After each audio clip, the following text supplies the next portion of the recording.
Dans cette deuxième approche, là aussi, je vais m'appuyer sur un livre de 2013 qui s'appelle Playing to Win, How Strategy Really Works. Là encore, on reconnaît la simplicité dont je vous ai dit que je l'affectionnais quand il s'agissait de chercher des guides conceptuels pour penser l'action, et qui, de mon point de vue, est une fausse simplicité, c'est-à-dire que c'est présenté avec des mots simples une pensée extrêmement décantée. Alors pourquoi je vous présente cette deuxième approche?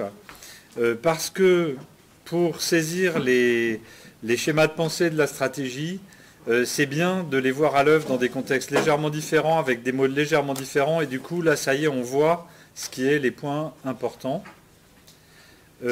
Et par ailleurs, ça va me permettre d'introduire quelques notions supplémentaires dont on n'a pas parlé avec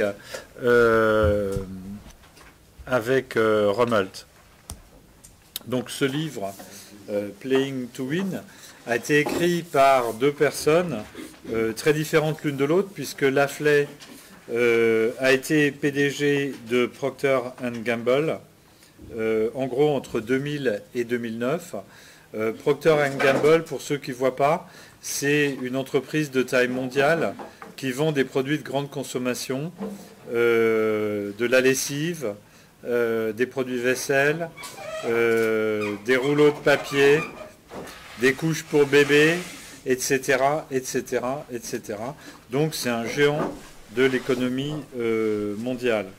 Et l'autre auteur, Martin, c'est un professeur de gestion de l'Université de Toronto. Donc là, on a ce couple, je vous l'ai déjà évoqué tout à l'heure, entre un dirigeant et un académique qui, pendant la période de presque 10 ans où Lafley a dirigé les destinées de Procter & Gamble, a réfléchi à la manière dont les outils de réflexion stratégique du professeur pouvaient éclairer les défis du dirigeant, et puis comment les défis du dirigeant pouvaient apprendre des choses aux professeurs de gestion.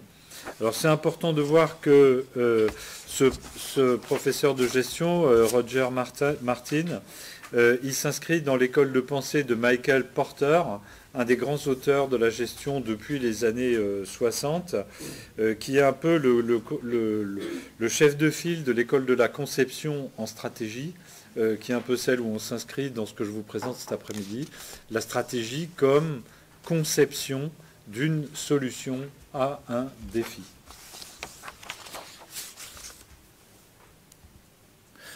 Donc, leur définition de la stratégie. Et donc, ils nous présentent les résultats de cette expérience dans ce bouquin que je trouve extrêmement éclairant. La stratégie consiste à faire des choix spécifiques pour gagner sur le marché. Voilà leur définition de la stratégie. La stratégie, une autre citation, la stratégie est une pensée disciplinée qui requiert des choix difficiles et a pour but le fait de gagner. Alors, ces définitions, elles sont un peu un défi, parce que d'un côté, elles sont extrêmement générales. Si je vous dis la stratégie, c'est une pensée disciplinée pour gagner, en faisant des choix difficiles, ça peut s'appliquer à n'importe quel domaine d'action. Que vous soyez, si vous êtes un militant environnemental, qui se demande comment on peut monter une campagne pour faire échouer un projet néfaste pour l'environnement, eh bien, gagner, c'est obtenir l'abandon du projet, et donc monter une stratégie, c'est quel choix il faut que je fasse, comment j'organise ma réflexion pour gagner. Et puis, en revanche, dans la première définition, là, on nous dit pour gagner sur le marché. Donc ça, c'est différent. Ce n'est pas le problème du militant environnemental. Là, c'est le problème du dirigeant d'une grande entreprise. Lui, son terrain de jeu, c'est le marché.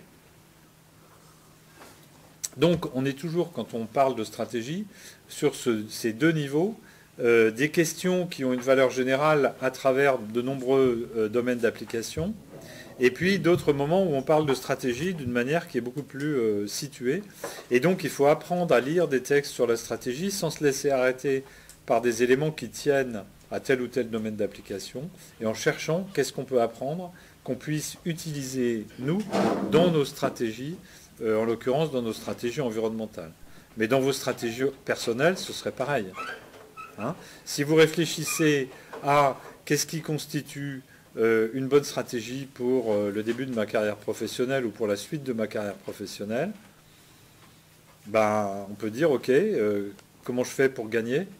Quels sont les choix que je vais faire? Et donc, leur cadre d'analyse, à partir de là, vous rappelez que hier, j'ai défini, je vous ai parlé d'une démarche de questionnement. On n'est pas du tout dans des approches qui apportent des réponses, mais dans des approches qui organisent les questions. Quand Lafley et Martin parlent de réflexion disciplinée, il s'agit d'une réflexion qui organise les questions qu'elles se posent. Et eux disent la stratégie doit se penser à partir de 5 questions qui s'enchaînent dans la démarche. 1. Quel est notre objectif? Qu'est-ce que ça veut dire gagner? 2. Sur quel terrain allons-nous jouer? 3. Comment on va gagner sur ces terrains? 4. Pour gagner, qu'est-ce qu'il faut avoir comme capacité d'action ou construire comme capacité d'action? Et 5. Quels sont les systèmes de gestion qu'il faut mettre en place pour s'assurer que la capacité d'action est bien mobilisée pour gagner? Alors, exemple, le foot, puisqu'on parle de jeu. Donc, si mon but, c'est de gagner la Coupe d'Europe, mon but, c'est de gagner. Au foot, c'est facile, je veux gagner des compétitions. Ensuite, où est-ce que je vais jouer? Le dirigeant du club de foot, il va se réfléchir, est-ce que j'essaye de gagner dans le championnat de France? Est-ce que pour moi, passer de Ligue 2 en Ligue 1, c'est ça que j'appelle gagner pour cette saison? Ou bien, comme le PSG, pour moi, gagner, ça veut dire gagner la Ligue des Champions. Deuxième choix stratégique. Troisième choix stratégique, comment je vais faire pour gagner? Alors au foot, c'est pas dur, hein, pour gagner, il faut gagner tous les matchs. Donc ça, c'est pas... Là, c'est simplifié. La question devient plus épineuse. Quelle capacité est-ce que je dois mettre en place? Si je suis le PSG et que je veux gagner la Ligue des Champions, il est clair qu'il faut que j'acquière des joueurs de grand talent, que je mette en place des budgets qui permettent de le faire, que je m'assure que j'ai un entraîneur qui est capable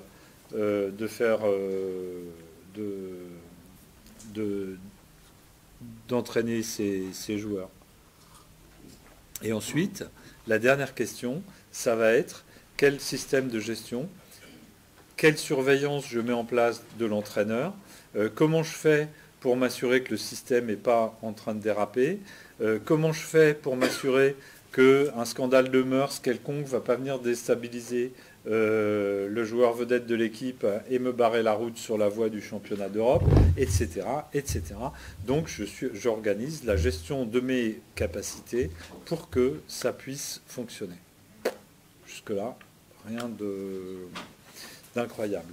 De même, on voit que la logique générale, elle fonctionne aussi. Imaginez qu'il y a un projet de barrage qui menace de détruire la rivière à laquelle nous sommes tous attachés et que nous soyons dans un endroit régional et que notre raisonnement il peut nous dire ok, ben là je me mets à la place par exemple du collectif Loire Vivante qui s'est constitué à la fin des années 80 pour empêcher un projet de construction de barrage sur la Loire.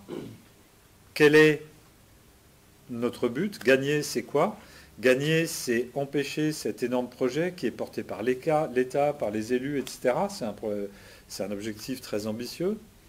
Où est-ce qu'on va jouer? Eh bien, on va se concentrer sur les projets de la Loire. Comment on va gagner?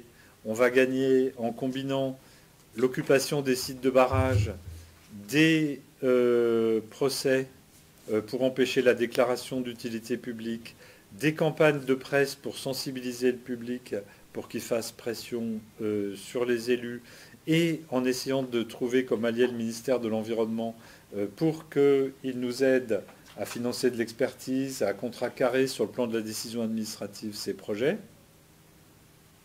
Pour faire tout ça, qu'est-ce qu'il nous faut comme capacité? Ah bah dis donc, on est plusieurs associations, on va s'organiser en collectif pour avoir une action mieux synchronisée. On va inviter des militants expérimentés à venir, en l'occurrence d'Autriche, pour nous aider à faire les occupations de terrain et les aspects militants grand public. On va recruter dans notre coordination une permanente qui a une bonne capacité de dialogue avec les experts. Et puis ensuite, comment on va gérer notre collectif d'action contre le barrage. Donc vous voyez qu'il y a un côté très générique dans cette démarche. Ce côté générique, donc là je ne vous en parlerai pas plus, ni dans ce module, ni dans les autres, il tient à quelque chose que je considère comme fondamental, c'est qu'à mes yeux, le jeu est le modèle conceptuel de l'action délibérée. C'est-à-dire que, si vous voulez, vous pouvez aller lire les textes que j'ai écrits là-dessus et qui ont été publiés et qui sont sur mon site. Quand on parle d'action, on utilise sans arrêt des comparaisons, des métaphores, des notions qui viennent du jeu. On a marqué un point, on va gagner, ils ont triché, etc., etc., etc. En fait, c'est pour une raison très simple, c'est que dans les activités humaines, le jeu, c'est une sorte d'action simplifiée qui nous permet d'apprendre des schémas de pensée et d'action.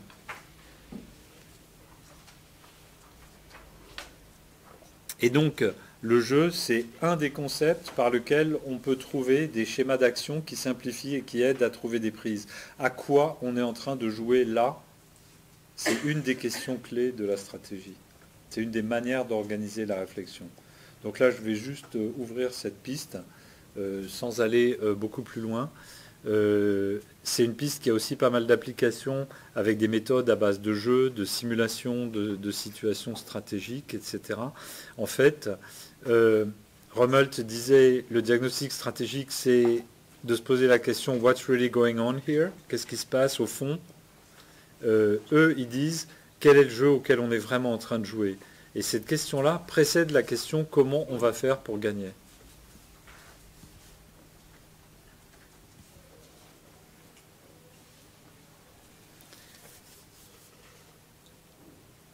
Peut-être qu'on peut avoir un premier temps de discussion sur ce que j'ai déjà présenté, sur les 5 points, les 5 questions clés, et sur cette notion du jeu comme modèle, juste pour ouvrir la réflexion.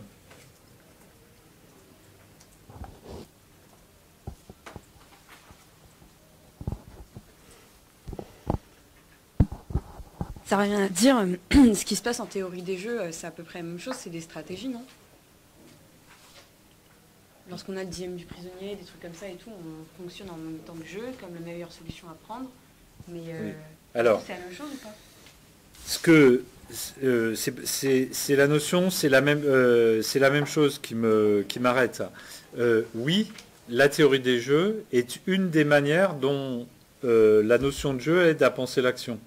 Hein, c'est-à-dire que des schémas d'action comme le dilemme du prisonnier, ou bien l'interaction stratégique à la base de la théorie des jeux, je réfléchis à ce que l'autre va penser que je vais faire et à partir de là, etc. Tout ça, c'est des schémas conceptuels qui sont très utiles pour penser l'action. Donc la théorie des jeux, c'est un des exemples de la manière dont le jeu nous aide à penser les interactions stratégiques. Mais la théorie des jeux, elle ne concerne que certains types de jeux, les jeux de stratégie. Alors qu'il y a d'autres types de jeux qui, eux aussi, nous apportent d'autres schémas sur l'apprentissage de l'action. Ok ? Donc la théorie des jeux, c'est une des manières possibles dont la notion de jeu peut nous aider à penser l'action stratégique, mais il y en a d'autres.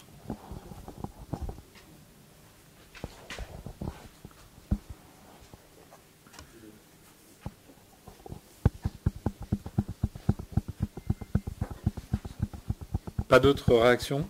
Je poursuis. Donc, on ne va pas rentrer en grand détail, je vais souligner juste quelques points qui donnent sur leur démarche. Donc on a les 5 questions clés, évidemment. Ils vont donner des éléments, des outils pour avancer sur chacune des questions.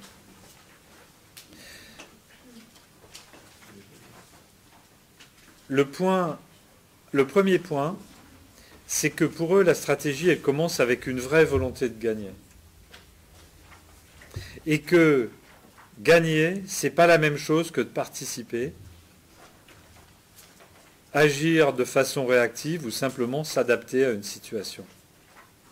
Et donc, ils insistent énormément sur la différence radicale qui existe entre agir tout court et agir pour gagner.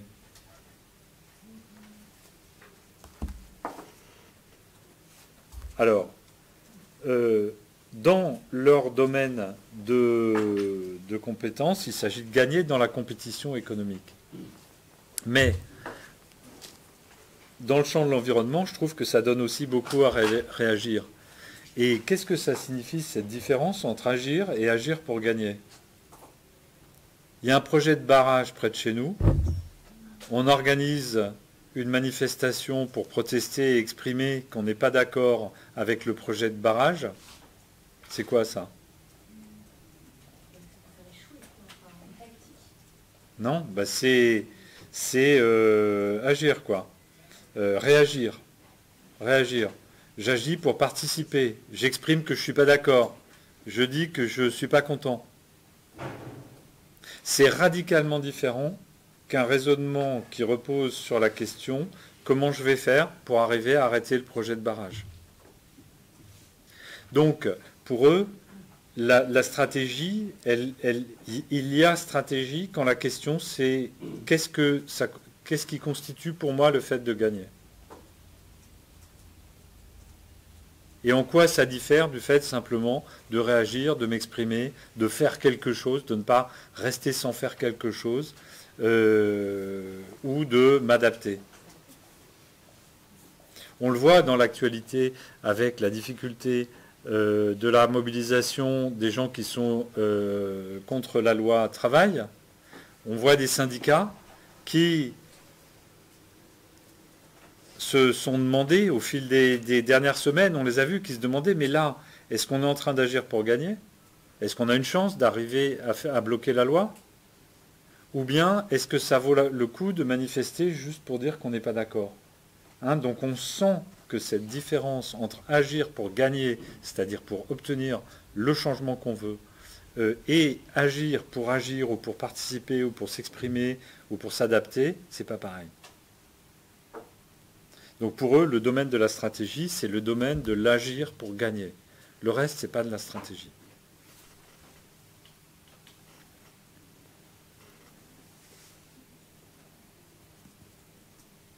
Donc il y a là un postulat qui est complètement essentiel. Ce que vous voyez, c'est qu'il est convergent avec ce qu'écrit Rummelt sur la notion d'inertie et d'entropie. Agir dans le cadre de l'évolution des choses et de chacun, je m'exprime, tu t'exprimes, on fait notre truc, ça c'est l'inertie, l'entropie du système. Agir pour gagner, c'est justement dépasser cette entropie. Et il est clair que ça peut être très problématique parce que la pression à gagner, elle peut être destructrice du statu quo.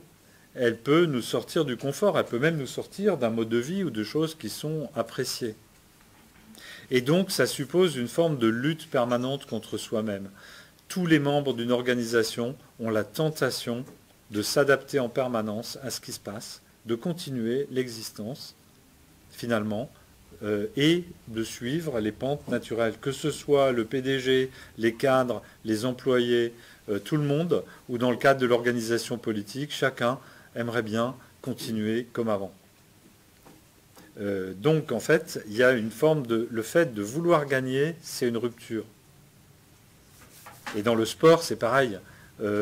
Pratiquer le sport, c'est une chose.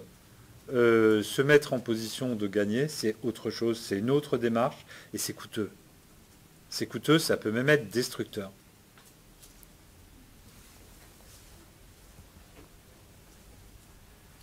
Et donc, du coup, Du coup, cet objectif de gagner, ça mérite vraiment une discussion. La pensée stratégique, elle peut être questionnée de ce point de vue-là. Mais de mon point de vue, l'aspiration à gagner, elle ne peut pas régir notre vie en permanence, parce que sans ça, on serait tout le temps sur la brèche. Mais il y a des circonstances où elle est vraiment légitime. Quand on est dans un cadre compétitif, quand on a des ennemis, ou bien lorsque le statu quo n'est pas acceptable, par exemple dans des situations d'environnement où si on continue comme ça, on va droit dans le mur, ben là, le fait de dire il faut agir pour changer, ça peut être tout à fait légitime. En tout cas, il y a une tension très forte entre d'un côté l'agir pour gagner et de l'autre la tendance à accepter ou à s'adapter à la tendance ou au statu quo. Donc ça, c'est le premier volet de l'approche de Lafley et Martine. Je pense que ça mérite une petite discussion, cet aspect-là. Quelles sont vos réactions là-dessus ?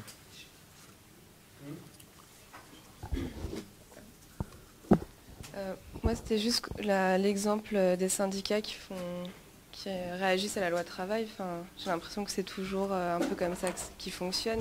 Ils réagissent, ils expriment leur mécontentement et pour faire flancher quand même, derrière, il y a une stratégie d'action, non ? Ben, justement, je pense que un chanteur et poète complètement démodé, Léo Ferré, a fait une sorte de poème-chanson qui s'appelle « Il n'y a plus rien ».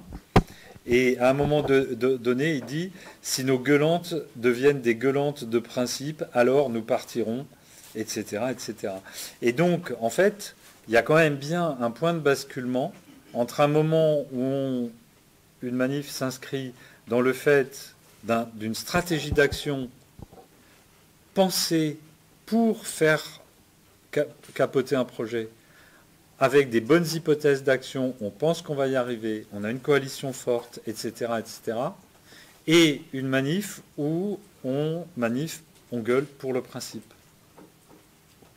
Et si vous voulez, on le sent bien dans les discussions entre les syndicats. Il y en a qui disent, là, c'est pas la peine d'y aller parce qu'on sait qu'on ne va pas arriver à faire basculer la situation. Et un autre qui dit, mais non, on ne peut pas rester sans dire quelque chose ou sans faire quelque chose. Mais c'est pas la même chose de faire quelque chose pour gagner ou de faire quelque chose pour faire quelque chose. Non, ça vous le voyez dans le domaine syndical. Et le raisonnement stratégique, il consiste à dire, est-ce qu'on est vraiment en train d'organiser la réflexion pour atteindre le but ? Ou bien est-ce qu'on est dans l'adaptation, dans l'expression, etc. C'est pas du tout pareil, quoi. Si c'est ça, c'est pas de la stratégie. Oui, donc à la limite, même une action pour une action de principe, ça peut même apporter du discrédit à la vraie stratégie de fond, quoi. Bien sûr. C'est-à-dire que là, ça se discute vraiment. Quand on est dans l'agir pour l'agir, dans pas mal de circonstances, ça peut vous affaiblir. Parce que vous dépensez des moyens pour rien, si vous faites la grève, vous perdez des jours de salaire pour rien, etc. Enfin pour rien, pour pas de résultats tangibles, autres que de vous être exprimé. Et donc oui, ça se discute, parce que jouer pour ne pas gagner, il y a des circonstances où c'est très compliqué. Si vous êtes dans un conflit militaire avec des ennemis, par exemple, si on dit on va combattre Daesh sur le terrain, mais on le combat juste pour faire quelque chose, on n'est pas organisé pour gagner, ben vous allez avoir des morts, vous allez créer de l'hostilité internationale, tout ça pour ne pas avoir le résultat. Ça vaut pas la peine. Hein. Donc il y a si vous êtes une entreprise économique, imaginez que vous soyez une association environnementale, vous allez avoir des militants qui vont passer des soirées à organiser des protestations contre le projet de barrage, etc. Sans résultat au bout. Donc il y a une vraie question, oui, c'est une vraie question. Il y a des plumes à perdre, à jouer sans gagner. Mais alors, du coup, les gens, je sais pas, quand ils manifestent contre un barrage, etc. Mais pour le principe, est-ce que c'est par méconnaissance de l'action, de la stratégie, ou c'est parce qu'il y a des choses qui les empêchent d'imaginer qu'ils pourraient faire plus ou, Alors, en fait, il ne faut pas... Parce que peut-être que leur volonté va plus loin que ce qu'ils font dans les faits, en fait. Justement, c'est là qu'est toute la question. Il ne s'agit pas là de dévaloriser le fait de s'adapter ou d'agir pour s'exprimer. En soi, ça peut être très bien. C'est important d'exprimer son opinion, de signer une tribune dans un journal, d'aller manifester, etc. C'est pas en soi. Le problème n'est pas qu'il ne faudrait pas faire ces choses-là. C'est simplement que ces choses-là, si elles ne sont pas organisées autour d'une pensée qui nous dit comment ça va conduire à gagner de manière réaliste, alors ça n'est pas de la réflexion stratégique, ça relève d'autre chose. Quand vous êtes dans l'optique de faire pour gagner, vos actions vont s'organiser de manière différente et il y a un besoin de rigueur différent pour votre réflexion. C'est ça qu'ils disent. Ils disent pas ça vaut pas le coup de jouer au foot si tu veux pas gagner. Bien sûr, ça peut valoir le coup de jouer au foot pour s'amuser, ça vaut le coup de manifester pour s'exprimer, etc. Ce qu'ils disent, c'est que la stratégie, c'est la discipline intellectuelle à laquelle on s'adonne quand on organise son action pour gagner. Par rapport à l'action syndicale, par contre, c'est un peu différent parce que la capacité de mobilisation fait partie de la stratégie quand même. Donc, et ça, c'est une variable quand même importante. Donc le fait de faire des manifestations et tout ça, ça permet aussi pour eux, je pense, de voir jusqu'à quel point ils vont pouvoir aller jusqu'au bout de leur action. J'imagine. Oui. C'est-à-dire, on va dire ça autrement, une manifestation qui a des vraies chances réalistes de faire boule de neige et de créer un mouvement de masse, elle peut s'inscrire dans une stratégie. Une manifestation qu'on organise alors qu'on n'a pas fait depuis longtemps sur un thème nouveau, elle peut servir dans une stratégie pour compter les membres et la mobilisation. Mais quand vous faites la 5e manif de suite avec de moins en moins de gens à chaque manif, ça devient difficile d'expliquer que cette manif s'inscrit dans un raisonnement stratégique, c'est-à-dire dans un raisonnement vraiment organisé pour gagner. Vous voyez ce que je veux dire ? Pour gagner au sens de faire échouer la loi. Alors peut-être que c'est pour gagner une élection syndicale à côté ou autre. Tout dépend comment on définit le fait de gagner. Mais il y a une différence entre jouer pour gagner ou jouer parce qu'on a toujours joué, ou jouer parce que c'est ça qu'on est habitué à faire. Ou autre. C'est simplement ça qu'ils nous disent. Ils ne disent pas il ne faut pas la faire cette manif. Ils disent ok, ça c'est pas de la stratégie, ça relève d'autre chose. Et ils espèrent peut-être qu'il va y avoir de plus en plus de mobilisation, je sais pas, qu'il va y avoir un levier à un moment donné qui va jouer et qui va faire bouger les choses. Mais est-ce que espérer c'est une stratégie ? On parle, la stratégie, on parle d'un supplément de réflexion, d'une discipline intellectuelle. L'idée, faisons ça et voyons si ça marche, ça n'est pas un supplément de réflexion. C'est un espoir, une velléité, etc. Donc la stratégie, c'est une discipline intellectuelle et organisationnelle pour organiser l'action vers le fait de gagner.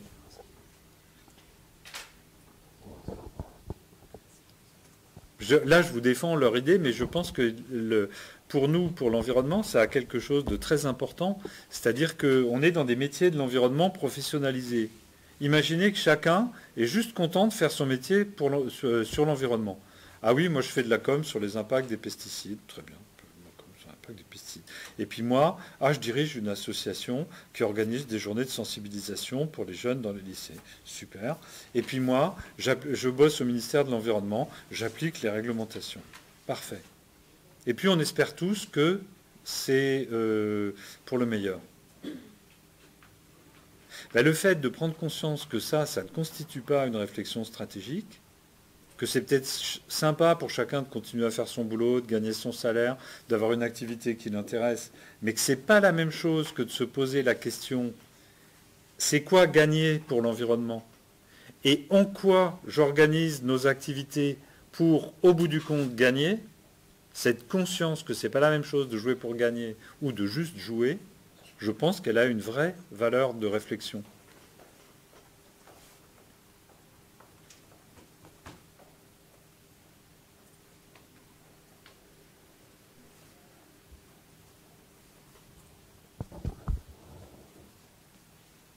Et encore une fois, là, c'est ce que j'ai mis dans la troisième diapo, sur les winning aspirations. C'est pas pour plaider qu'il faudrait être tout le temps au taquet dans l'optique de gagner. Mais c'est qu'il ne faut pas confondre dans quel registre on est. Et qu'il y a des moments où il faut vraiment se poser la question, mais est-ce qu'on joue pour gagner ou est-ce qu'on est juste là pour participer? Et que c'est là que commence la réflexion stratégique.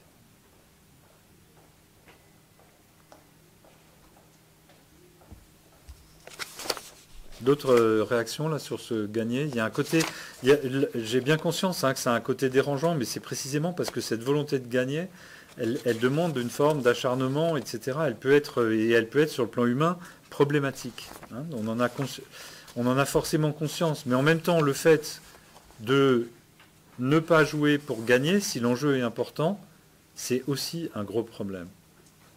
Hein. Donc il n'y a pas de... Il n'y a pas l'idée, c'est nul de jouer pour ne pas gagner. L'idée, c'est que c'est important de savoir ce qu'on est en train de faire et que ça fait une grosse différence entre les deux. Donc ça, c'est la première étape. Qu'est-ce que ça veut dire gagner? La deuxième question qu'il pose, c'est OK, on a une idée claire de ce que ça veut dire gagner. On veut gagner, donc on fait de la stratégie. Maintenant, la question, c'est le where to play. Où est-ce qu'on va jouer? À quel jeu on va jouer? Alors, si on se met dans la position de Procter & Gamble, là, on est dans le cadre d'un conglomérat, une société qui a beaucoup de produits différents. Et la question qu'elle se pose, c'est sur quel continent je vais essayer de vendre quel type de produit?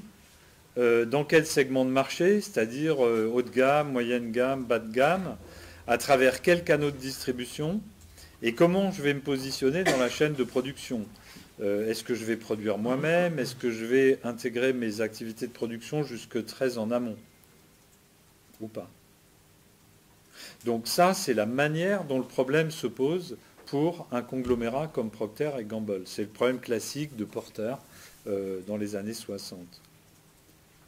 Si je suis une ONG d'environnement, en réalité, j'ai exactement le même type de problème. Sur quel type d'enjeu environnement je vais intervenir? Est-ce que je me spécialise ou pas?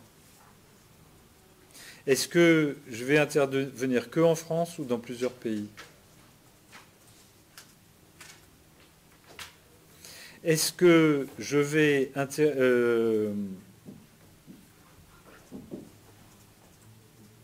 Et donc, il y a des choix, les choix de where to play, ils se posent tout autant pour des acteurs d'environnement. Simplement, ils se posent dans des termes un peu différents. Mais la question fondamentale, où est-ce que je vais jouer, elle est très importante. Par exemple, moi j'ai été très choqué, il y a quelques années, par une campagne du WWF qui avait des affiches dans le métro en disant « Arrêtez de polluer en utilisant vos voitures ». Est-ce que c'est au VVF de faire ça? Le VVF, il est censé se battre pour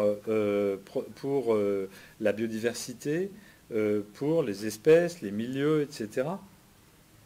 Est-ce que le fait d'utiliser ces moyens pour culpabiliser les citoyens et consommateurs constitue quelque chose qui est logique dans le cadre de sa stratégie? Peut-être que oui, peut-être que non, mais en tout cas, ça se discute. Vous voyez ce que je veux dire sur le where to play? Est-ce que c'est mon rôle d'aller me battre sur le comportement des automobilistes et la pollution, alors que je suis une organisation de lutte pour la biodiversité à l'échelle mondiale? Ça se discute. Mais, encore une fois, la question n'est pas morale, là, la question est stratégique. Qui a intérêt à agir où? Est-ce que, si je suis une ONG d'environnement, je vais me battre sur tous les problèmes ou je vais me focaliser sur certains problèmes? Vous allez voir, je pense, dans le cadre du master spécialisé, une ONG qui s'appelle Bloom, que vous connaissez. C'est une ONG qui se bat sur la protection des fonds marins et la lutte contre les mauvaises pratiques de la pêche, et qui a choisi comme terrain de bataille l'endroit où se font les lois européennes et françaises. Donc là, elle a choisi un where to play extrêmement clair. Nous allons nous battre devant le public dans les enceintes législatives pour faire changer les lois européennes et françaises sur la pêche. Donc là, il y a un choix de where to play qui est extraordinairement lisible.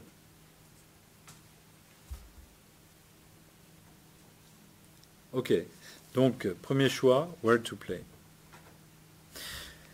À l'inverse, donc Lafley et Martin, ils parlent aussi beaucoup des mauvaises stratégies. Donc c'est quoi les mauvaises stratégies? C'est ne pas choisir. On voit des opportunités de monter une campagne. On dit, ah oui, tiens, quelle campagne on pourrait monter? Allez, hop, on y va. On diffuse les choses.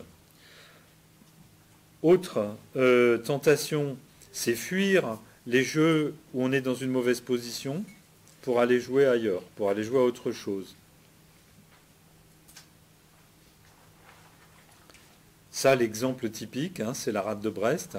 On n'arrive pas à lutter contre la pollution agricole, eh ben on va améliorer la propreté des plages, on va améliorer les espaces verts dans les stations balnéaires autour de la rade de Brest, on va organiser des nichoirs pour les sternes, tout ça, ça va déjà faire avancer des choses, mais d'une certaine manière, on n'aura pas joué sur ce qui était un des enjeux fondamentaux où on était attendu.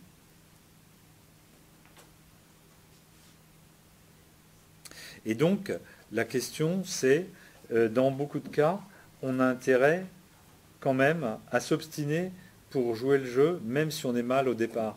Je reprends l'exemple de Rommelt, du maillon à chaîne multiple, du type qui hérite d'une entreprise de machines-outils en Italie, qui est multi-handicapé par la technologie de ses produits, la force de vente et les coûts de fabrication. Une des tentations, ça aurait été de dire, OK, j'essaye de vendre au mieux mon usine et puis je vais me lancer dans un autre métier. Je vais faire autre chose comme type de production. Simplement, là, en vous lançant dans autre chose, vous abandonnez évidemment les difficultés de ce que vous étiez en train de faire, mais vous abandonnez aussi le système de ressources qui existait dans ce que vous étiez en train de faire. Et donc, dans le choix du where to play, il faut vraiment peser.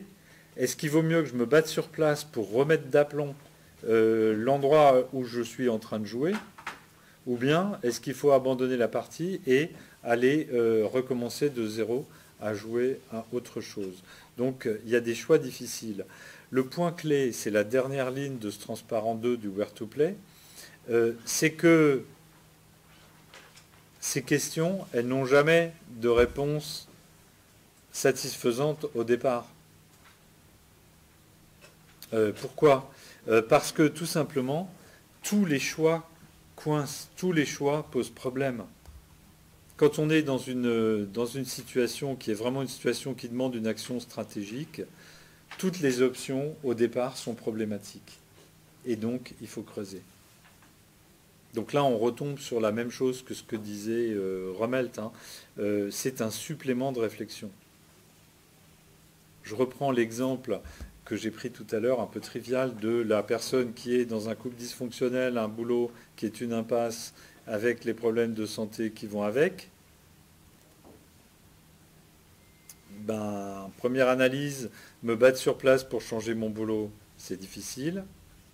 Lâcher mon boulot et mon revenu, c'est difficile.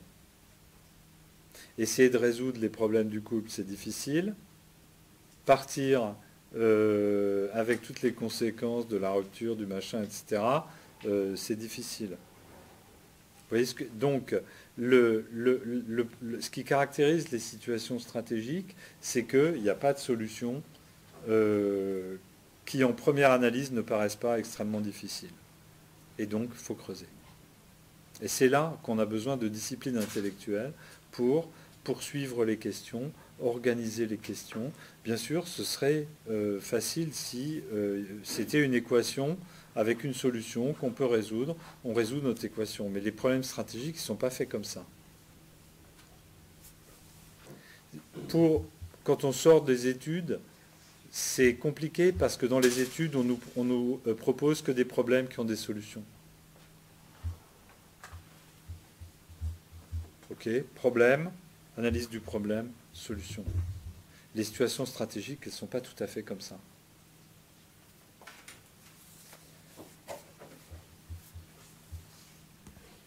Ensuite, la question suivante, c'est, une fois qu'on a choisi where to win, la question c'est how to win. Comment on va faire pour gagner?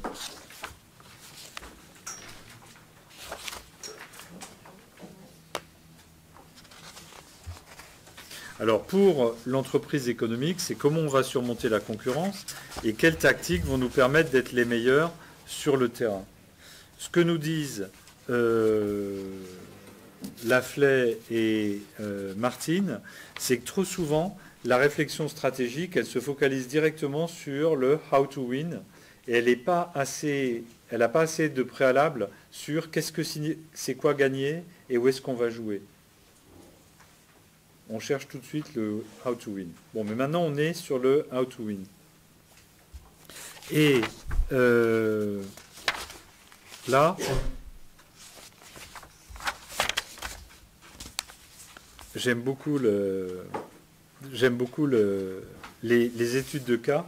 Ce qui est intéressant dans les études de cas de ce livre, c'est que comme Procter & Gamble fabrique des produits de grande consommation, ils fabriquent des produits que vous utilisez. Et là, vous voyez l'autre côté du miroir.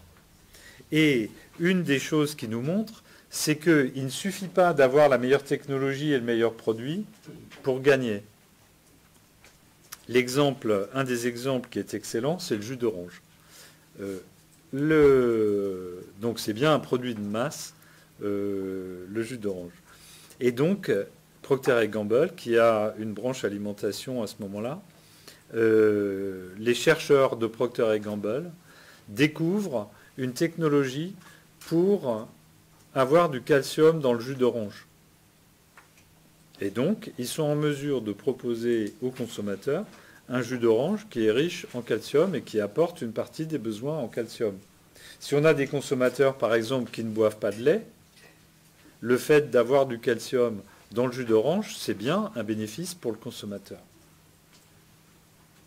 Donc on peut se dire, à partir de ce moment-là, que si Procter & Gamble est en position de mettre dans les rayons de supermarché du jus d'orange au même prix qui contient du calcium, alors que les autres n'ont pas la technologie pour garder le calcium ou mettre le calcium dans le jus d'orange, il doit pouvoir gagner.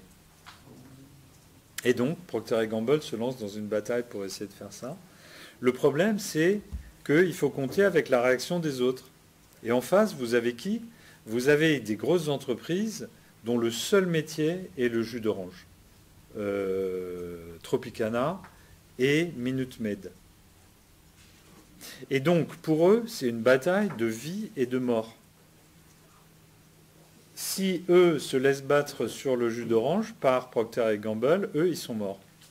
Donc, ils vont concentrer tous leurs moyens sur cette bataille, sur ce produit. Et ça veut dire qu'ils sont prêts à des grands sacrifices. Par exemple, tordre le bras des supermarchés en leur disant on arrête de vous donner du Tropicana si vous prenez le truc de Procter & Gamble, ou bien baisser les prix et vendre à perte pendant un certain temps pour décourager, etc. Donc ils se lancent, ils nous racontent une véritable bataille commerciale sur le jus d'orange. Et à la fin, Procter & Gamble abandonne la partie et se dit ok, qu'est-ce qu'on va faire? On va vendre notre technologie pour mettre le calcium dans le jus d'orange à Tropicana ou à Minute Maid. Le consommateur aura son service rendu au bout du compte. Nous, on aura un retour sur notre recherche. Les autres garderont leur terrain. Et voilà comment se termine la bataille. Donc, il ne suffit pas d'avoir des solutions ou des bonnes idées. Après, il faut savoir comment on va faire pour mettre en place sur le terrain. De même que dans les stratégies environnementales, il ne suffit pas de prouver que le barrage n'est pas justifié. pour que le barrage ne se construise pas. Hein, prouver que le barrage n'est pas justifié, c'est la même chose que être capable de produire du jus d'orange avec du calcium dedans. Ouais, c'est un des éléments, c'est une des pièces du puzzle, mais ça suffit pas. La stratégie, c'est plus compliqué que ça. Alors, il donne une autre étude de cas que je voulais discuter avec vous, qui est intéressante, c'est les rouleaux de papier, les rouleaux essuie-tout. Donc ça aussi, c'est un produit de grande consommation. Donc, au début dans cette période, là, dans les années 2000, la branche qui s'occupe des rouleaux essuie-tout stagne. Elle n'arrive plus à se développer, il n'y a plus de croissance dans cette branche, etc. Donc, diagnostic. Where to play. En étudiant la situation et en creusant, ils finissent par avoir un diagnostic assez clair sur l'état du marché à l'échelle mondiale. Dans les pays en développement, il n'y a pas de demande des consommateurs pour des rouleaux d'essuie-tout qui ne soient pas basiques. Et donc, le seul élément de concurrence sur les rouleaux d'essuie-tout, c'est le prix. Et dans ces conditions-là, ça veut dire que ni la technologie de Procter & Gamble pour faire des meilleurs rouleaux essuie-tout, ni sa force mondiale n'apporte quoi que ce soit. Les consommateurs ont plutôt intérêt à acheter des rouleaux essuie-tout basiques fabriqués par des entreprises locales. Donc, ce n'est pas la peine d'aller proposer des rouleaux essuie-tout de meilleure qualité sur ces marchés-là. Et même s'il existe localement une clientèle peu nombreuse qui serait intéressée à avoir des rouleaux essuie-tout de bonne qualité, ce n'est pas la peine de les produire parce qu'en fait, c'est une industrie dans laquelle il y a besoin d'avoir d'énormes volumes de production pour que ça marche. Vous ne pouvez pas avoir une petite usine qui fabrique un petit nombre de rouleaux essuie-tout de bonne qualité. La papeterie, c'est une industrie qui ne peut marcher que sur des gros volumes. Donc, première décision, where to play. On abandonne les filiales qui font des rouleaux essuie-tout dans les pays en développement. La bonne nouvelle, c'est qu'il y a aux États-Unis, l'Amérique du Nord est un marché énorme pour les rouleaux essuie-tout et que là, Procter & Gamble a une bonne part de marché. Ils ont 40% des parts de marché. Donc, ils décident que le where to play, c'est l'Amérique du Nord. Alors maintenant, how to win. Comment faire pour améliorer la situation sur les rouleaux essuie-tout en Amérique du Nord? Là, ils vont s'appuyer sur une de leurs capacités majeures qui est de bien comprendre les consommateurs. Ils ont un service de recherche pour bien cerner les préférences et les besoins des consommateurs. Et donc, en branchant leur capacité d'étude des consommateurs, ils vont découvrir qu'en fait, il y a 3 types de consommateurs qui ont des attentes différentes sur les essuie-tout. Premier type de consommateurs, ceux qui sont attentifs à la qualité de l'essuie-tout. Alors, c'est quoi la qualité d'un essuie-tout? Principalement, d'un point de vue technique, c'est je résiste au fait d'être déchiré, parce que sans ça, j'essuie, et puis après, non seulement il faut essuyer la tâche, mais il faut ramasser les morceaux de l'essuie-tout. Et puis, c'est d'être très absorbant, c'est-à-dire il y a une grosse tâche, je mets de l'essuie-tout, il est capable d'absorber la tâche. Et donc, premier type de consommateur, c'est ceux qui attendent vraiment d'un essuie-tout qui soit solide et très absorbant. Et là, ils découvrent que ceux-là, chez ce type de consommateurs, ils ont déjà 80% de part de marché. Donc en réalité, les consommateurs qui sont demandeurs d'un essuie-tout de bonne qualité, déjà sont fixés sur leurs produits puisqu'ils répondent à leurs besoins. Donc c'est pas là qu'il faut se battre. Et c'est pas en faisant de la pub pour la qualité de leur rouleau essuie-tout, absorbant et résistant, qu'ils vont avancer, puisque ceux qui attendent ça ont déjà choisi leur produit. Alors, deuxième type de consommateur, tout différent, c'est des consommateurs qui attendent d'un essuie-tout qui soit doux. Ils ont envie que l'utilisation de l'essuie-tout leur reproduise les bonnes sensations de l'utilisation d'un essuie-tout textile doux. Et puis finalement, ils ne sont pas très sensibles à l'idée qu'il faut que ce soit très résistant, très absorbant, ce n'est pas tellement leur problème. Et puis le troisième type de consommateurs, c'est des consommateurs pour qui le prix est le problème principal. Ceux-là, ils veulent des essuie-tout vraiment pas chers. Et quand on leur dit « oui, mais parfois c'est pas assez absorbant », eh bien ils disent « on s'en fiche, quand c'est pas assez absorbant, on va prendre plus de feuilles, mais au moins dans les cas où on n'a pas besoin d'un truc plus absorbant, c'est moins cher et au total, on s'y retrouve. » Ok. Donc, comment on fait pour avancer dans cette situation-là? Leur choix sur leur marque principale d'essuie-tout, ça a été de la différencier et de dire, ben voilà, on va vous présenter Bounty Basic. Ça, c'est l'essuie-tout résistant et absorbant. Donc, ceux dont c'était le besoin principal vont continuer là-dessus. Pour ceux qui... On va développer un nouveau produit qui va s'appeler Bounty Soft pour ceux qui attendent de la douceur. Et là, on va pouvoir progresser, satisfaire les besoins des consommateurs et gagner en part de marché. Et puis, on va créer une troisième gamme, Bounty Basic, pour ceux qui sont sensibles au prix, en leur disant « ça va être pas cher, mais quand même un peu mieux que le truc basique que vous achetez d'habitude ». Et là, hop, on a trouvé une voie pour aller en avant. Alors, vous vous demandez peut-être pourquoi, dans un cours sur l'environnement, je vous parle de produits de grande consommation sur les essuie-tout. Un peu, hein, un peu. Ok. Donc, on va commencer à mettre en perspective, en se plaçant du point de vue du consommateur. Je vais me placer du point de vue du consommateur que je suis moi. Ok. Moi, je ne bois plus de lait. Donc, je me tourne vers des substituts, des laits végétaux. Et donc, en face de moi, dans les rayons du magasin, il y a toute une offre de laits végétaux. Riz et avoine, riz et noix de coco, riz et machin, etc.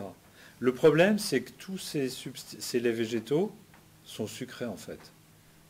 Soit parce qu'on y a rajouté du sucre, soit parce que leur base de lait de riz, en fait, a les mêmes effets sur la santé qu'un produit sucré. Et du coup, ça ne tient pas au corps, etc. Ça pose plein de problèmes. Mon besoin n'est pas satisfait, mon besoin de santé n'est pas satisfait. Un jour, en me baladant dans la boutique bio, je vois un nouveau produit dans le rayon boisson. Il y a quelqu'un qui a introduit un produit qui est 3 boissons à base de noix de coco. Il y a un jus de coco et puis un lait de coco. Je me dis, tiens, je vais essayer ça. Peut-être que ça va être mieux que les laits végétaux qu'on me propose. Donc je prends ce lait de coco, je regarde sa composition. Ah ouais, il n'y a pas de sucre, il n'y a que, pas non plus de trucs genre riz ou autre, il n'y a que de la noix de coco là-dedans. Parfait. On va tester. Je teste, et effectivement, je m'en trouve immédiatement beaucoup mieux. Et je le trouve très bien au goût. Ah, très bien, super. La semaine d'après, je retourne au magasin bio, le rayon est vide. 3 jours après, je ne trouve toujours pas le produit. En fait, qu'est-ce qui s'est passé? D'autres gens ont fait la même démarche que moi et ils se sont dit « Ah, enfin, ce truc répond à notre besoin ». Pendant 2 mois, j'ai rusé. Pendant 2 mois, j'ai rusé pour attendre. Je suis allé tous les jours au magasin bio en attendant qu'il y ait de nouveau ce truc-là dans le rayon des boissons. Et s'ils en mettaient 4 ou 5, hop, j'achetais 4 ou 5 bouteilles. D'autres devaient faire la même chose parce que 3 jours sur 4, c'était vide. Au bout de 2 mois, je me suis aperçu que, ça y est, ils avaient déplacé cette boisson précise dans le rayon des laits végétaux et qu'ils avaient organisé un flux d'approvisionnement et que c'était maintenant le lait végétal qui prenait le plus de place dans le lait végétal. Donc en fait, mon besoin de santé et ma posture sur ce que je consomme et son impact sur l'environnement a eu des effets sur la chaîne de distribution qui fait que maintenant, le lait végétal pur coco est à l'endroit où il répond à mes besoins et aux besoins des dizaines ou centaines d'autres clients de la même boutique qui ont les mêmes besoins, qui veulent un substitut végétal au lait de vache qui ne soit pas chargé en sucre avec les problèmes de santé que ça pose. Hein, donc quand on se place du point de vue consommateur et de certains besoins consommateurs, d'un seul coup on se dit « Ah oui, tiens, ça a un sens cette chaîne ». Deuxième transposition, deuxième réponse à la question, mais pourquoi vous nous parlez de ces stratégies de marketing et de positionnement dans le champ de l'environnement? Cette fois-ci, on va se positionner, on est en 1995 et je suis en contrat avec le Conservatoire du Littoral, avec une collègue qui s'appelle Aline Catan et qui a été la cofondatrice du master PPSE. Et donc tous les deux, c'était bien avant la création de PPSE, on était dans cette position de conseil pour le Conservatoire du Littoral. Le Conservatoire du Littoral, c'est un organisme qui a à déterminer une stratégie dans son action pour l'environnement. Les questions qui se posaient, c'était les suivantes. Voilà, le Conservatoire du Littoral, à ce moment-là, il existe depuis 20 ans. Au départ, il a été fondé pour acheter des terrains en bord de mer pour empêcher que ces terrains soient urbanisés. Une fois qu'il achète les terrains, la loi l'oblige à les donner en gestion à quelqu'un d'autre, que ce soit une collectivité locale, une association, mais il reste propriétaire de terrain et il est garant du fait qu'il soit dans un contrat de gestion bon pour l'environnement et pour ses missions. OK. Le conservatoire est en pleine réflexion stratégique. Il y a des pressions de tous côtés sur l'environnement et tout. Et il se demande dans quelle direction il faut qu'on développe nos activités. Et ces questions, elles vont être de l'ordre du where to play.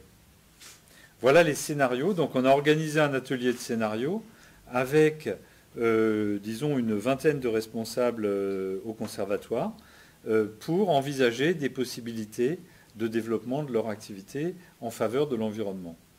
Scénario option 1, on est des professionnels de l'acquisition de terrain pour la gestion de l'environnement. Pour l'instant, on opère sur le littoral. On pourrait envisager de fusionner avec les conservatoires régionaux d'espaces naturels et de devenir des acteurs propriétaires de terrains naturels un peu partout ailleurs que sur le littoral. Il y a d'autres endroits où il y a des enjeux, dans les vallées des fleuves, autour des villes, etc. Ok, ça c'est première option. Deuxième option, on est des spécialistes du littoral. On a été créé pour agir sur le littoral. Pour l'instant, notre mode d'action, c'est d'acheter des terrains. C'est ce que la loi nous a donné comme mode d'action au départ. On voit bien que dans beaucoup de dossiers, on est sollicité pour faire plus que ça, pour être des médiateurs, des animateurs. Et donc peut-être qu'on devrait aller dans cette direction-là, puisqu'on nous le demande assez souvent, et élargir, essayer d'obtenir qu'on élargisse notre mandat pour devenir des sortes d'ensembliers, d'animateurs, de chefs de file de la politique environnementale littorale et de l'aménagement du territoire littoral. Deuxième option différente. Troisième option, non. Si on choisit chacune des options précédentes, elle comporte bien sûr une utilité potentielle pour l'environnement, donc une mission utile, c'est l'équivalent de l'utilité pour le consommateur, des stratégies des entreprises qui s'adressent aux consommateurs. Oui, il y a besoin d'améliorer les stratégies d'acquisition pour la protection de la biodiversité en France. Oui, il y a besoin d'investissements en faveur d'un meilleur aménagement environnemental sur le littoral, mais il y a aussi des risques très importants qu'on a discutés dans les différentes options. Et puis, il y a une troisième option qui est de dire peut-être qu'en fait, en tant que conservatoire du littoral, on a une très bonne image, une très bonne capacité d'intervention, parce qu'on a réussi à faire tenir ensemble un certain nombre de facteurs stratégiques, sur lesquels je ne vais peut-être pas m'appesantir ici, Et donc, il vaut peut-être mieux qu'on reste centré sur notre mission d'acquisition de gestion. Mais pour l'instant, il y a un nouveau défi qui est la gestion. Pourquoi ? Après, quand il a été créé, le Conservatoire du littoral, il a été créé pour acheter des terrains. Donc l'organisation, elle était essentiellement consacrée à l'achat de terrains. Mais au bout de 20 ans, le Conservatoire, il avait acheté énormément de terrains. Et au fur et à mesure qu'il accumulait ces terrains, il accumulait aussi les problèmes de gestion sur ces terrains. Et donc, il y avait un défi de gestion qui était, on est une organisation dans laquelle le métier prestigieux, c'est d'acheter des terrains, dans lequel les moyens de l'organisation sont concentrés sur l'achat des terrains, les services fonciers, la planification pour la priorisation de l'achat des terrains, etc. Et en fait, la mission de gestion, c'est de plus en plus un défi, mais notre organisation, elle n'est pas organisée et pensée pour ça. Comment on fait pour renégocier nos défis de gestion? Et puis, toujours dans cette réflexion stratégique, la réflexion stratégique, il ne faut surtout pas l'envisager uniquement sous l'angle qu'est-ce qu'on peut faire de plus ou de mieux qu'aujourd'hui. Il faut aussi l'envisager sous l'angle des menaces. Qu'est-ce qui pourrait faire qu'on n'arrive plus à remplir notre mission? Or, le Conservatoire du littoral, une des menaces qu'il a contre lui, ce serait de se retrouver ramené au simple rang d'opérateur foncier. Qu'est-ce que c'est qu'un opérateur foncier? C'est une organisation qui existe uniquement pour régler les problèmes de propriété foncière au bénéfice d'autres opérateurs. Par exemple, dans le champ agricole, les SAFER, qui sont là pour racheter des terrains et les mettre à disposition en les revendant à des jeunes agriculteurs qui s'installent. Mais dans ce cas-là, une telle organisation, elle n'a plus du tout de rôle stratégique pour améliorer ou pour jouer dans un certain sens. Elle est uniquement au service des autres organisations et elle est une organisation de service générique qui est l'opérateur technique de l'achat et de la vente de terrain. Donc le Conservatoire du littoral, son risque, c'est que les autres acteurs de la gestion du littoral en fassent un pur outil à leur service. Ok, toi tu achètes les terrains, tu les mets à notre disposition, et puis le Conservatoire du littoral, il est juste là pour acheter, vendre les terrains. Il n'a plus de mission propre pour la défense de l'environnement, etc., sur le littoral. Donc il y a aussi un risque, s'il étend trop ses capacités, il risque d'entrer en concurrence avec d'autres organisations, il risque des contre-attaques, et finalement, il peut très bien perdre l'influence et la possibilité d'agir en faveur de l'environnement qu'il a déjà jusque-là. Et donc finalement, la stratégie qui a été choisie, c'est non, on ne va pas étendre notre sphère d'action au-delà du littoral. Non, on va pas, sur le littoral, on ne va pas devenir une agence qui fait un peu de tout, de la propriété foncière, de la médiation, etc. En revanche, on va muscler notre stratégie pour augmenter notre capacité de négociation de la gestion au fur et à mesure que notre patrimoine avance. Et on va s'organiser aussi pour résister à la pression des différents acteurs qui sont tentés de faire de nous simplement un opérateur foncier au service de leur stratégie. Donc là, vous avez un type de raisonnement stratégique qui est exactement le même que celui de n'importe quelle grande organisation, where to play, quel périmètre d'intervention je vais choisir, quel mode d'action je vais privilégier, est-ce que je vais me diversifier ou pas, etc. Donc vous voyez que les modes de raisonnement stratégique, bien c'est les mêmes dans le champ de l'environnement. Et c'est pour ça que je vous parle de rouleau essuie-tout. Peut-être un temps de discussion là-dessus. On a presque fini, mais ça mérite peut-être une discussion finale.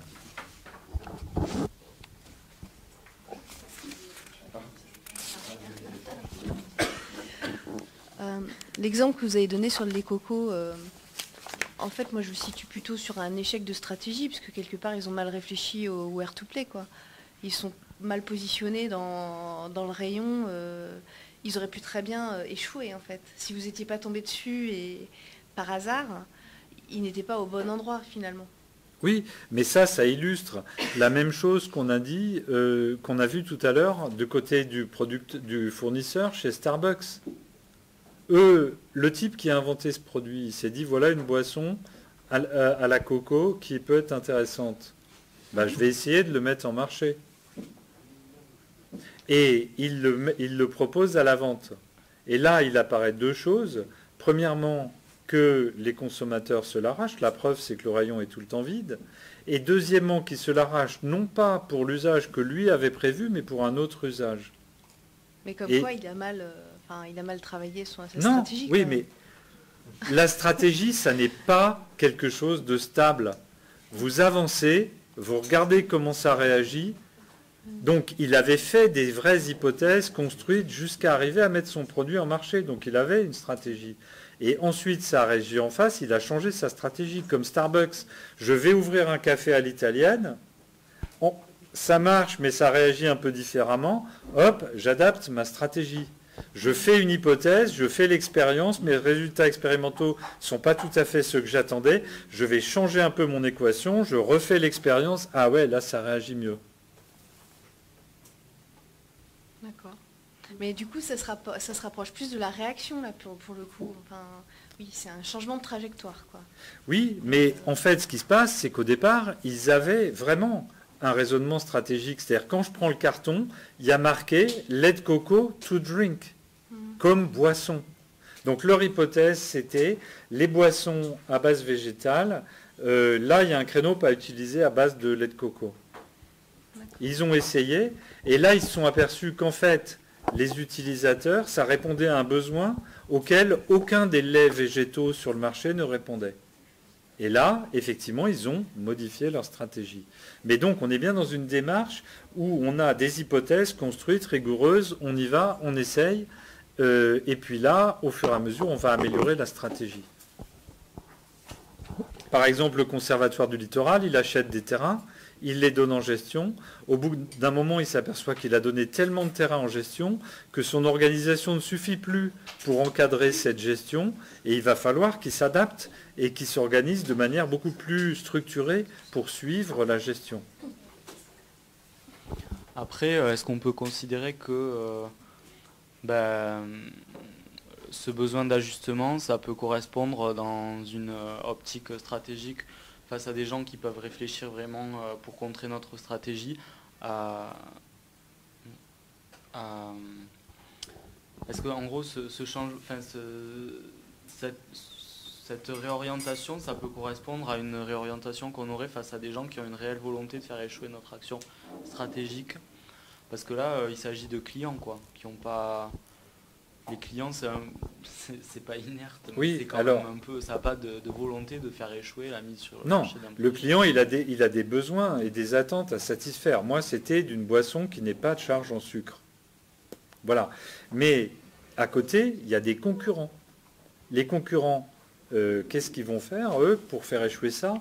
Ils vont, si vous allez dans le supermarché, plutôt que la boutique bio, vous allez trouver lait végétal, coco. Ok. En première analyse, c'est la même chose. Quand vous regardez la composition, lait végétal coco dans la grande marque mondiale de produits, disons, diététiques, vous allez voir, noix de coco, la composition, c'est lait de riz, noix de coco. Donc ça ressemble, mais c'est fait à base de lait de riz, c'est moins cher, ça ne répond pas à mes besoins de santé. Ok. Donc la question, c'est après, il va falloir communiquer face à ses concurrents pour dire, moi je vends le seul lait végétal à base de coco qui ne soit pas en fait principalement du lait à base de glucides et d'amidon, auquel on aurait rajouté de la coco. Donc là, la concurrence, elle va se jouer pour satisfaire le besoin des consommateurs dans un cadre où il y a des concurrents qui vont essayer de vous bloquer. Oui, donc c'est un peu la guerre des tranchées permanente ou comme l'évolution du vivant dans la nature, quoi. C'est toujours... oui, c'est la guerre permanente. Ouais. C'est la guerre permanente, mais c'est la même chose dans le champ politique. Hein, c'est la même chose c'est la même chose partout. Ce qui est quand même assez, de mon point de vue, assez surprenant, c'est que les consommateurs dans le magasin bio ne s'y trompent pas et que effectivement, c'est maintenant ce lait végétal qui tourne le plus dans le rayon. Je le constate. Donc peut-être qu'on va arriver sur la diapo de conclusion pour terminer. En fait, je pense que la diapo sur renforcer vos perspectives, elle répond aux angoisses que vous avez exprimées à plusieurs reprises dans vos questions. La stratégie, ça ne consiste pas à résoudre un problème une fois pour toutes. Ça consiste à améliorer vos chances face à un défi qui reste chargé d'incertitudes. Vous voyez ce que je veux dire? Là, ces fabricants de lait végétal ont marqué un gros coup. Ils sont aperçus que il y avait pas mal de consommateurs qui étaient preneurs d'un lait qui ne soit pas chargé en sucre ou en glucides. Mais ça ne va pas s'arrêter là. Vous voyez ce que je veux dire?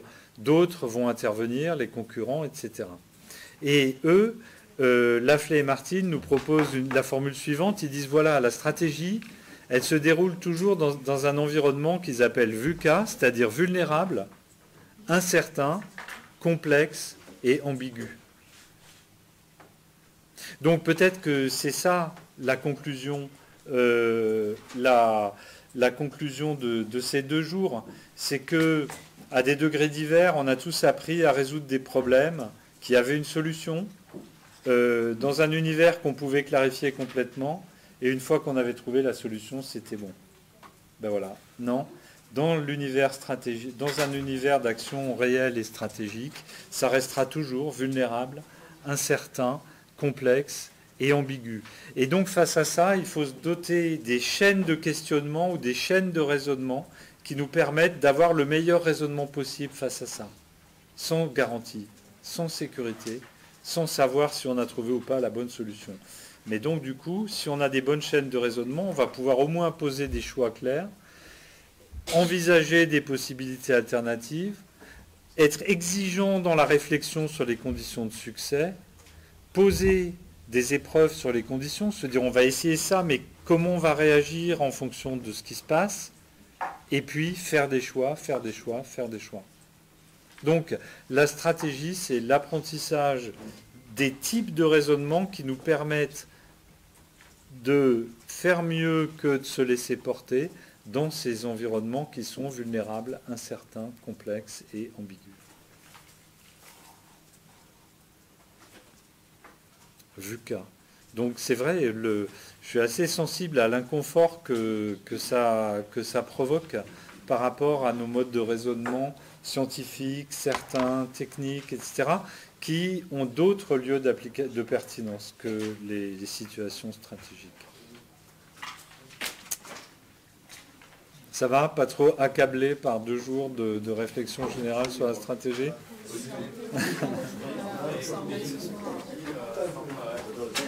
Eh ben non, vous allez tout le temps bousculé par la vulnérabilité, l'incertitude, la complexité, l'ambiguïté. C'est triste. Hein.